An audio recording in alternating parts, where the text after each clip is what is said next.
2025년 5월 4일 부활절 제3번째 주일, 우리 함께 읽을 기록된 하나님 말씀, 신약의 말씀입니다. 사도행전 제9장 1에서 6절까지의 말씀입니다. 신약 201쪽경에 있는 사도행전 제9장 1에서 6절까지의 말씀, 오늘 우리 함께 읽고 묵상합니다. 사울이 주의 제자들에 대하여 여전히 위협과 살기가 등등하여 대제사장에게 가서 다메섹 여러 회당에 가져갈 공문을 청하니, 이는 만일 그 도를 따르는 사람을 만나면 남녀를 막론하고 결박하여 예루살렘으로 잡아오려 함이라. 사울이 길을 가다가 다메섹에 가까이 이르더니 홀연히 하늘로부터 빛이 그를 둘러 비추는지라. 땅에 엎드러져 들음에 소리가 있어 이르시되, 사울아 사울아 내가 어찌하여 나를 박해하느냐 하시거늘, 대답하되 주여 누구시니이까? 이르시되 나는 내가 박해하는 예수라. 너는 일어나 시내로 들어가라. 내가 행할 것을 내게 이를 자가 있느니라 하시니. 아멘.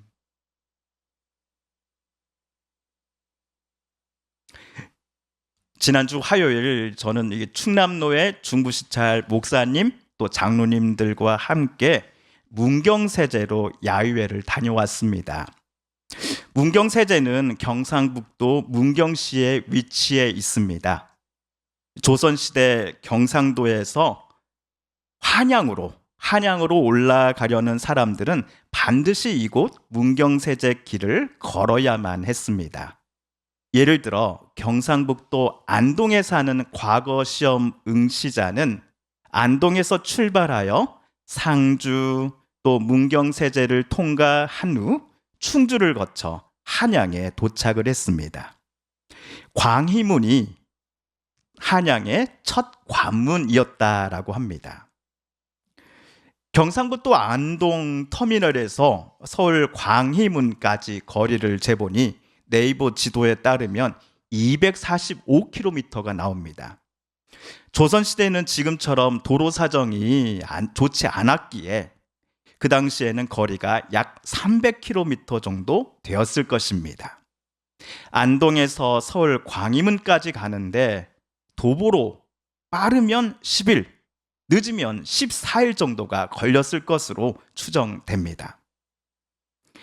야유회에 함께 참석한 어떤 장로님이, 옛날 분들은 정말 대단하신 것 같아요. 안 그렇습니까, 목사님? 그분들은 과거 시험 보려고 왕복으로 600km를 걸어간 거잖아요. 지금 2025년도인데 우리 보고 홍성에서 서울까지 차 없이 걸어갔다가 내려오라고 하면 누가 그 일을 할 수 있을까요? 선뜻 하려고 하는 사람이 아무도 없을 겁니다 라고 제게 말씀하시더군요. 제가 생각해 볼 때 그 길을 걸었던 우리 조상들은 과거 시험에 합격할 수만 있다면 이렇게 힘들고 험한 길 걸어갔다 오는 것이 무슨 대수이겠는가라고 생각하신 게 아닌가 싶습니다. 실제로 과거 시험을 보려고 한양으로 나아가는 사람들은 다들 할 수 있다, 아자아자 하는 마음으로 문경세제를 통과했을 겁니다. 물론 약간의 떨림과 설렘, 그리고 이번에는 시험에 붙을 수 있을까 하는 걱정도 없지 않았겠지만 말입니다. 또한 행여 도적대라도 만난다면 과거 시험을 위해 몇 년을 준비해왔던 수고가 한순간에 물거품이 될 수도 있다라는 두려움도 분명 있었을 겁니다.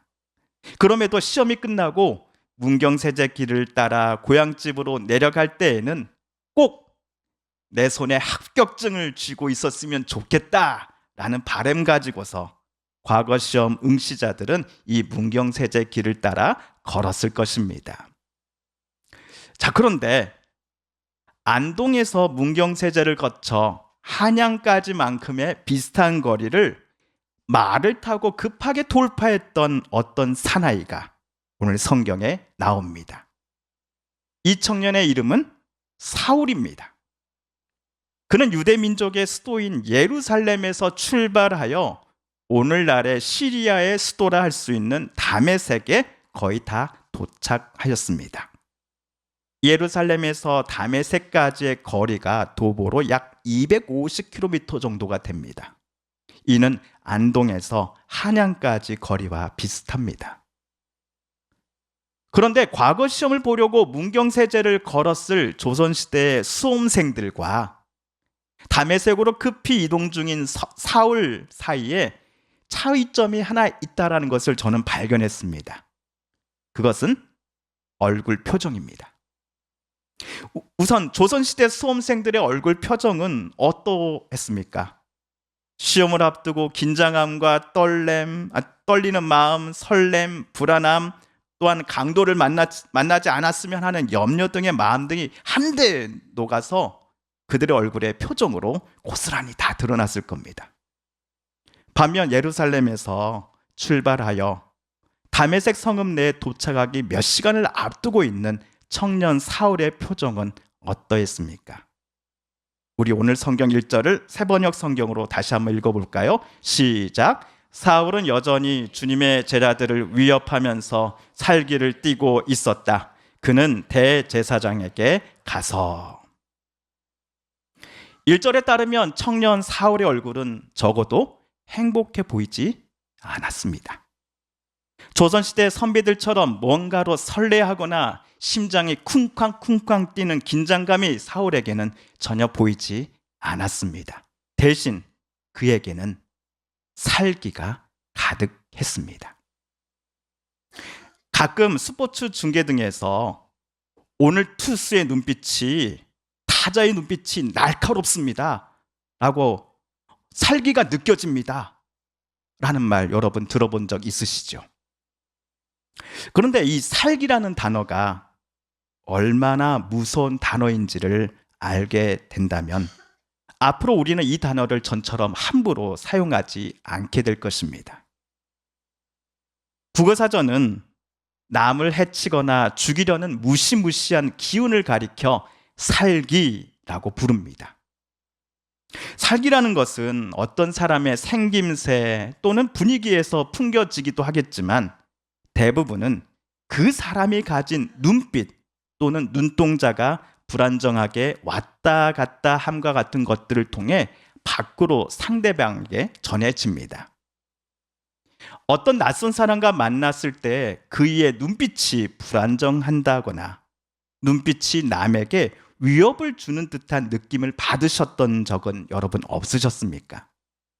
그분과 계속 있고 싶으셨습니까? 아마도 무슨 핑계를 내서라도 그분과 빨리 헤어지고 싶었을 것입니다. 그런데 이토록 무서운 뜻과 느낌을 가진 살기라는 단어가 무려 성경에 등장합니다. 그것도 사도 바울이 과거 사울이라는 히브리 이름으로 활동하던 청년 시절 성경은 그에게 살기가 가득했다고 기록합니다. 여러분, 사도 바울이 어떤 사람입니까? 신약 성경 총 27권 중 최소 12권을 쓴 사람입니다. 그렇다면 도대체 무엇 때문에 바울 아닌 청년 시절 때의 사울은 누군가를 향한 살기와 위협의 숨결이 그에게 가득했던 것일까요? 오늘 말씀 1절 하반절과 2절을 천천히 다시 한번 읽어보겠습니다. 시작! 그는 대제사장에게 가서 다마스쿠스에 있는 여러 회당으로 보내는 편지를 써달라고 하였다. 그는 그 도를 믿는 사람은 남자나 여자나 가리지 않고 닥치는 대로 묶어서 예루살렘으로 끌고 오려는 것이었다. 지금으로부터 25년 전 대학생 시절에 합격 거리를 저는 거닐고 있었습니다. 그때 도를 아십니까? 하면서 제게 다가오는 낯선 두 분이 있었습니다. 그들이 누구인지 상상이 가실 겁니다. 그분들에게 저는 이렇게 말했습니다. 예, 도 압니다. 잘합니다. 그러자 그분들의 얼굴 표정이 갑자기 환해졌습니다. 마치 사막 한가운데서 동지를 만났다고 생각한 것 같았습니다. 하지만 저의 다음 말이 그분들의 환한 미소를 금방 사라지게 만들었습니다. 잘 알지요. 근데 제가 아는 돈은 그리스도입니다. 저는 그때 두 분 중 한 분의 눈빛에서 살기를 느꼈습니다. 다른 분은 동료를 말리고 있었습니다. 저는 즉시 도망쳤습니다. 그런데 오늘 청년 사울이 예루살렘에서 출발하여 다메섹을 찾아간 이유도 도와 관련이 있었습니다. 여기서 도는 한자로 길도자입니다. 나사렛 예수를 하나님의 아들이요 주님으로 그리스도요 메시아로 고백하는 이들을 그리스도인이라고 우리는 부를 수 있습니다. 그렇다면 2절에 나오는 그 도를 따르는 사람이란 그리스도인이요 예수의 길을 따라가기로 결심하면서 예수님을 닮아가는 사람들을 가리킬 것입니다. 반면 청년 사울은 이들 그리스도인들을 경멸했습니다. 유대인이면서 감히 예수를 하나님의 아들이요 그리스도로 고백할 뿐만 아니라 그 고백을 남들에게도 전하는 저 그리스도인들은 신성 모독죄를 범하고 있다라고 사울은 판단했습니다. 암세포를 발견했으면 수술을 통해 빨리 제거해야 하는 것처럼 평범한 사람들을 혼란케 하고 유대교의 가르침을 정면으로 무시하는 교회와 그리스도인들을 세상으로부터 격리시켜야 한다고, 그들의 입을 강제로라도 틀어 막아야 한다라고 생각한 사람이 사울이었습니다. 유대교가 허락하지 않은 새로운 길을 걸어가겠다고 공언한 그리스도인들을 적대시하고 핍박하는 것을 야훼 하나님께서도 기뻐하신다라고 사울은 여겼습니다. 실제로 사울 그리고 그와 비슷한 생각을 가진 이들의 잘못된 열심이 스데반 집사를 죽였습니다. 사도행전 7장에서 스데반 집사는 예루살렘에서 예수님의 죽으심과 부활하심을 주제로 유대인들에게 설교를 하다가 모여든 사람들이 던진 돌에 맞아 죽임을 당했습니다. 사울은 그 자리에 있었습니다. 스데반 집사의 죽임당함을 마땅한 일로 간주했습니다. 스데반 집사를 죽였던 사건 때로부터 사울의 살기는 더욱더 본격적으로 활활 타오릅니다. 사울은 예루살렘 안에서 교회들을 모두 없앨 생각으로 집집마다 들어가서는 남녀를 막론하고 그리스도인들을 붙잡아 감옥에 넘겼습니다. 사울이 이토록 교회를 박해하니 12 사도들을 제외하고는 예루살렘에 머물던 유대인 그리스도인들 대부분은 예루살렘을 떠나 다른 곳으로 도망쳤습니다. 이들의 피난처 중 한 곳이 오늘 시리아의 수도인 다마스쿠스, 즉 다메섹이었습니다. 오늘 9장 2절을 자세히 보시면 사울은 다메섹 여러 회당에 가져갈 공문을 청하였다라고 쓰여져 있습니다.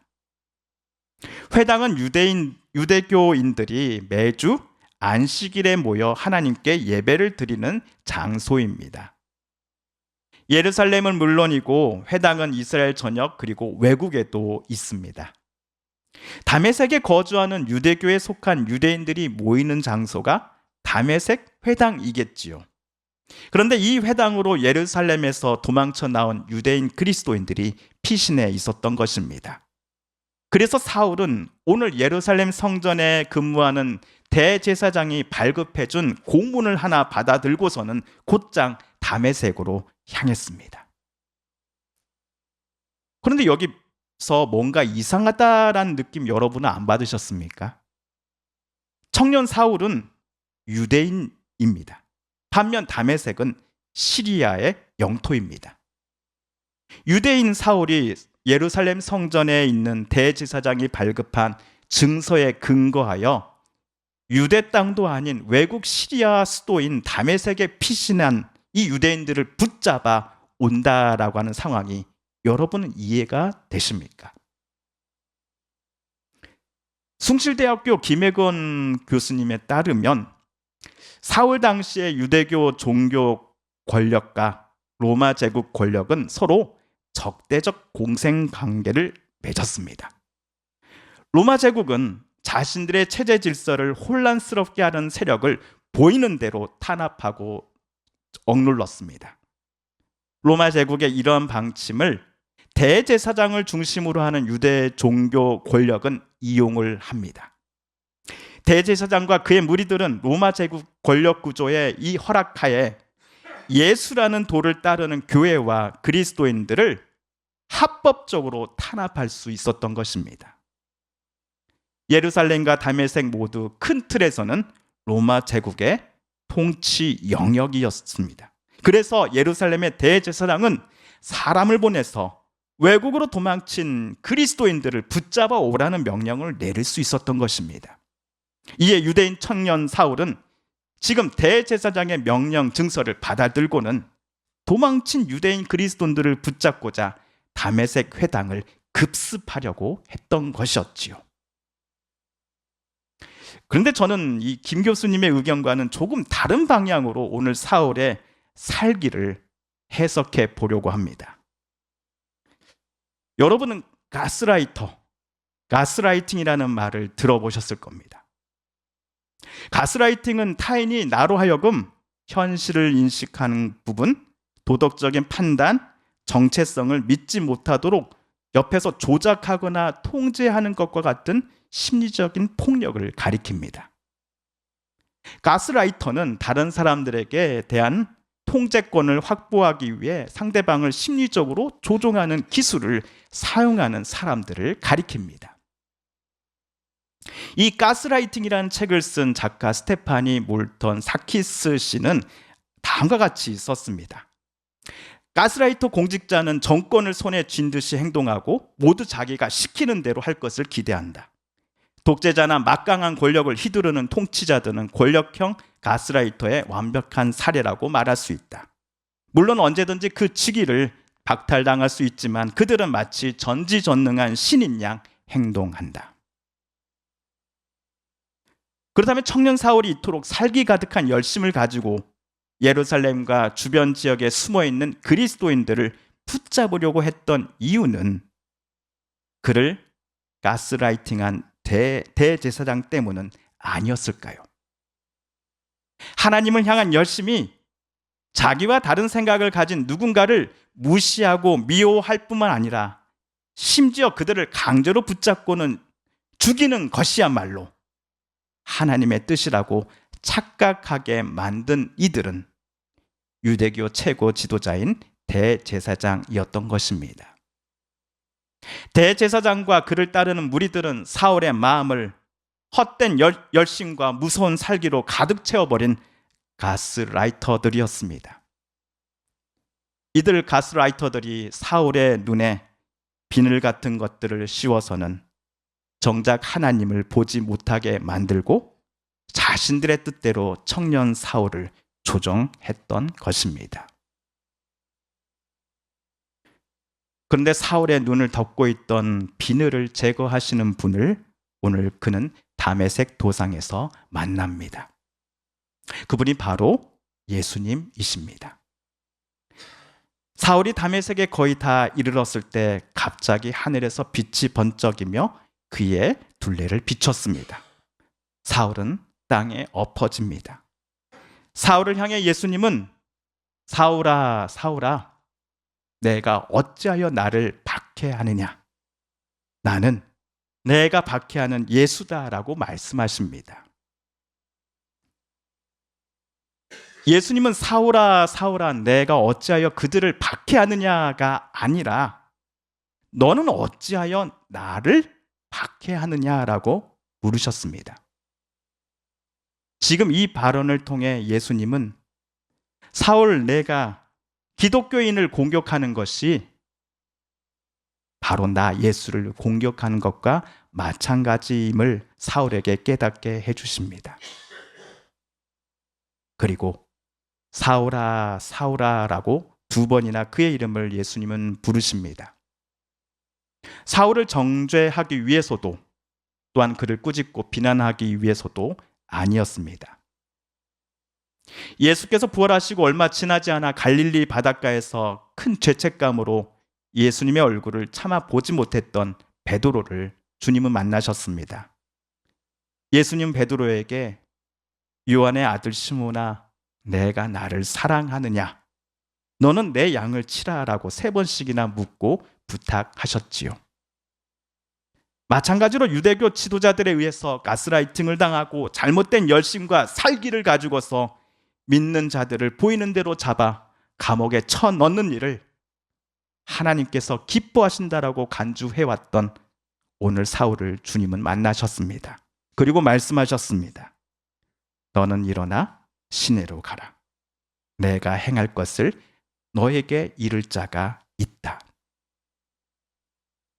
그리고 주님은 아나니아를 통해 사울의 눈을 덮고 있었던 비늘을 벗기십니다. 이제 사울은 예수님을 증거하는 사람이요, 예수님을 닮아가는 사람으로 새롭게 태어났습니다.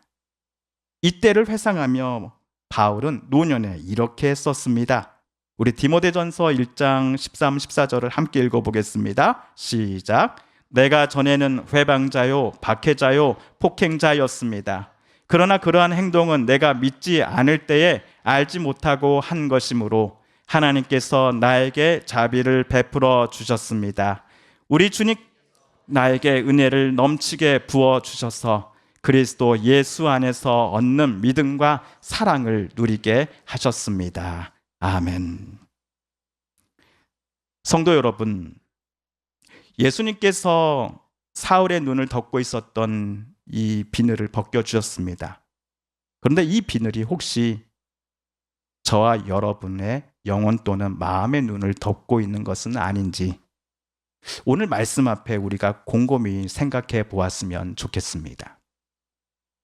사울을 제일 많이 가스라이팅한 사람이 대제사장과 유대교 지도자들이었다 한다면 오늘날 이러한 유혹이 가장 많이 찾아오는 사람은 누구일까요? 아마도 저와 같은 각 교회 담임 목사들일지도 모르겠습니다. 이 땅의 모든 담임 목사님들이 성도들을 늘 안 좋은 방향으로 가스라이팅 시킨다라는 것은 아닙니다. 하지만 자신의 생각과 뜻, 견해 등을 마치 하나님의 뜻인 양 성경이 지지하는 것처럼 성도들에게 말하고자 하는 유혹에 제일 많이 빠지는 사람이 담임 목사요. 그런 기회가 제일 많이 찾아오는 것도 담임 목사인 것이 사실입니다. 우리 성도님들께 바라기는 임 목사도 한 명의 성도로서 늘 겸손한 마음으로 하나님 뜻 구하고 깨닫고자 애쓰며 설교하고 본인이 가르친 것처럼 살아가기에 그 모습이 성도들에게 도전이 되고 좋은 본보기가 되게 해달라고 여러분 기도해 주십시오. 더 나아가 저와 여러분 우리 모두의 영혼의 눈을 하나님께서 늘 밝혀주시길 위해 기도해야겠습니다. 우리는 정보의 홍수 시대에 살고 있습니다. 그러나 그 수많은 정보 속에서 오히려 우리는 진실한 정보, 거짓이 섞여 있지 않은 의견을 발견하기가 너무나 어렵습니다. 게다가 요즘은 내 편은 무조건 옳고 남의 편은 무조건 그르다라고 여기는 분위기입니다. 대화와 타협이 사라졌습니다. 내 의견을 남이 100% 수용하게 만들고 상대방을 항복시키는 것을 승리요, 정의의 쟁취라고 부르는 세상 속에서 우리는 살아갑니다. 지금은 우리의 판단과 언행이 옳다라고 생각할지 모르나 시간이 지나서는 지금의 나를 떠올리며 우리는 크게 후회할지 모릅니다. 마치 청년 사울이 살기와 위협 가득한 날숨을 내쉬며 기독교인들을 핍박함으로 하나님께서 이것을 기뻐하신다라고 생각했던 것처럼 말입니다. 그러므로 우리도 이렇게 기도하십시다. 다메섹 도상에서 하나님께서 자비를 사울에게 베풀어 주셨던 것처럼 하나님 우리에게도 하나님의 자비를 베풀어 주십시오. 어두운 내 눈 밝히시고 내 눈을 뜨게 하셔서 진리를 보게 하소서라고 말입니다. 함께 기도하겠습니다. TV CF, 라디오 CM, 선거 홍보 영상, 기업 홍보 및 기록 영화를 전문으로 기획, 촬영하여 제작하는 산여울 기획은 1등 제품을 2등 가격으로 공급합니다. 산여울 기획.